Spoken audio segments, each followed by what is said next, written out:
The government of Kenya is broke, and when I say so, people think I'm mad or I don't know what I'm saying. But listen to this clip first. If the Treasury does not honor whatever you agreed, we are likely to see another strike in 2026? Not likely. You will see.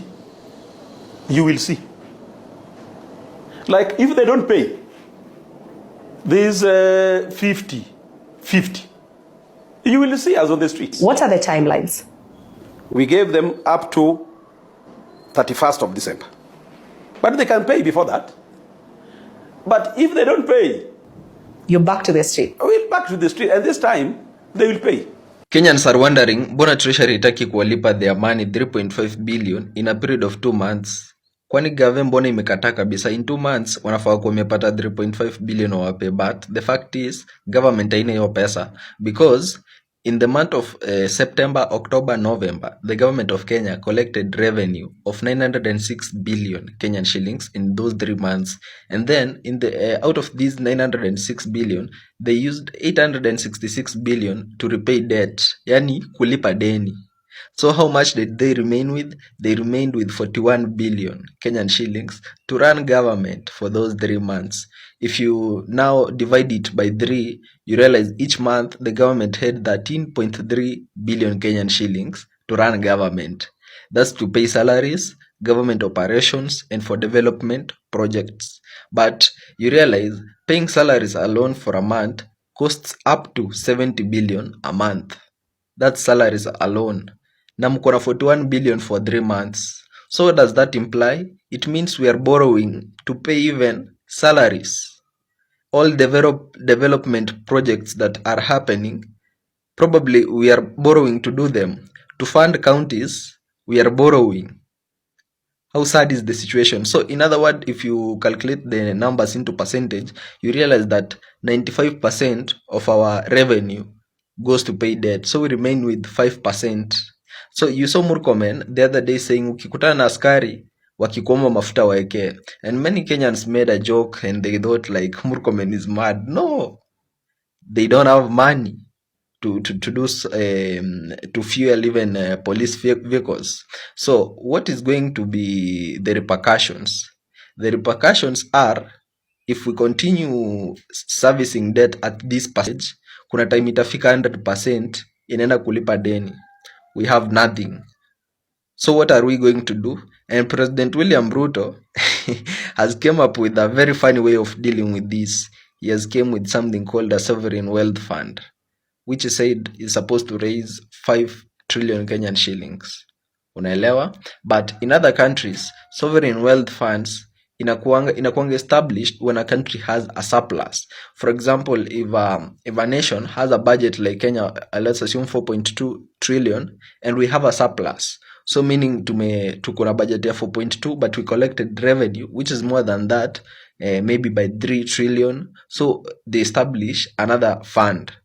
Now na iko na clear regulations. You see, the funny thing with this sovereign wealth fund, the control of budget is not going to have access to it. So meaning haina auditing, it doesn't have oversight. So what President Ruto wants is that hizi shares za Safaricom wakiuza, and all these government parastatals kina Kenya Pipeline and all those, they don't want that money to go into the treasury account into the consolidated funds account, because hiyo iko aligned na madeni. I saw a certain gentleman saying that we are in a fuliza economy whereby jamaa uko na line moja, hiyo line yako umeomba fuliza, mtu akitaka kukutumia pesa unamwambia situme hapo, unamwambia uko na line nyingine akutumie huko. So that's what the government is trying to do. They're coming up with another fund. Are you now understanding? But now I really worry whether hiyo fund they will manage to raise 5 trillion, because Safaricom shares they are 200. Hata wakiuza parastatals zote, they may maybe get close to 2.5 trillion, 3 trillion. So what's going to happen next? They will have to come to taxes.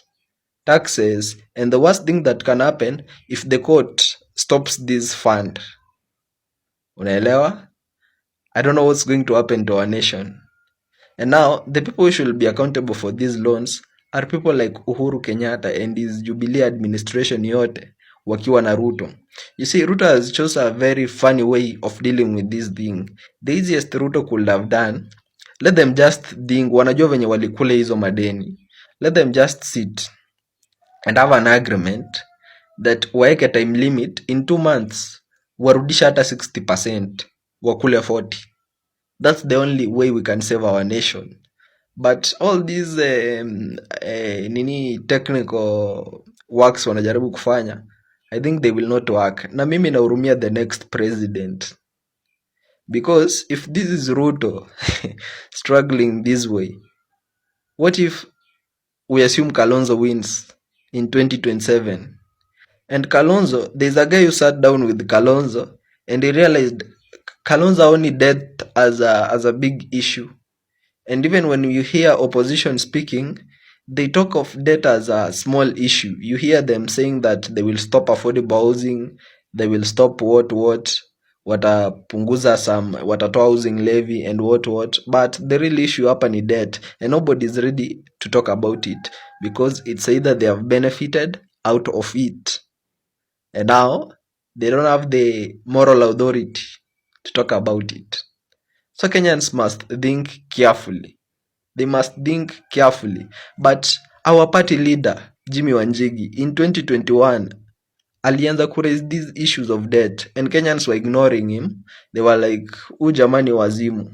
But now it's getting real. In 2023, he went to parliament, into a parliamentary committee. I think the one that deals with budget or what, or auditing. Akaenda huko akawaeleza hiyo nini yote hiyo report yote ya deni, and that time we were using 71% of our revenue, but they ignored him. They said his audit is not verified. But now kinawaramba, we are paying 1.360 in debt payments, means that we have reached a debt servicing ratio of 71.63%. That is the biggest expenditure of our revenue. And our assertion is that Parliament did not approve this debt. This was done in the Treasury without your approval. Next slide. This is Ghana. This is a statement, is an excerpt from a statement from the Ghanaian Minister of Finance in December last year, where he was categorical. No, I want to read the whole thing. Debt sustainability analysis demonstrated unequivocally that Ghana's public debt is unsustainable, were his words, unsustainable, and that the government may not be able to fully service its debt down the road if no action is taken. Indeed, debt servicing is now absorbing more than half of the total government revenues and almost 70% of tax revenue. While our total public debt stock, including state-owned enterprises and all, exceeds 100% of our GDP. This is why today we are announcing the debt exchange, which will help in restoring our capacity to service debt. This was his announcement in December for what he called the debt distress exchange. He declared default. Ghana had reached 70%. We are at 71.6 this financial year. Sustainability being the operative word. Sustainability. Next slide. Now, I want to address domestic debt. Domestic debt, as you have seen being taken in bonds and bills, is approved nowhere in the appropriations development, where debt is anchored. Nowhere. It doesn't exist, but it exists as payments in appropriations recurrent. The payments of this debt are there, but not for development. Now, if the law is clear that we can only take in the medium term for development, this domestic debt is anchored nowhere in any development project. Now, I want to... Let me answer. First and foremost, forget about that fear-mongering. International community, this or that. Sijui nani, this or that. I'm sorry. No matter what they do, we can live within our means. We don't need them. So why do they want us on a chain? Why do they want us on a chain? If we legitimately owe IMF, and it is in the budget, we'll ask those that we paid illegitimately to return it. To return it. Because as I told you, we have paid almost 10 trillion to this debt. That is still at 11 trillion, never coming down, just growing. So let's not live in fear as a nation. Let us not live in fear. I don't live in fear. Right? They say when you fear nothing, right? Then what? Those Gen Zs that went to parliament, what did they fear? A bullet? And after the bullet, they still went into the chamber. They succeeded. And it's very sad that they were killed. Over 200 have been killed. We mourn them. They are heroes. Let us not live in fear. What consequences? We can live within our means. We don't need their money. My issue, fundamentally, is what we do with those local bonds that you're talking about, because it's odious. What do we do with these banks that have helped create a criminality? And we will hold them to account for that criminality.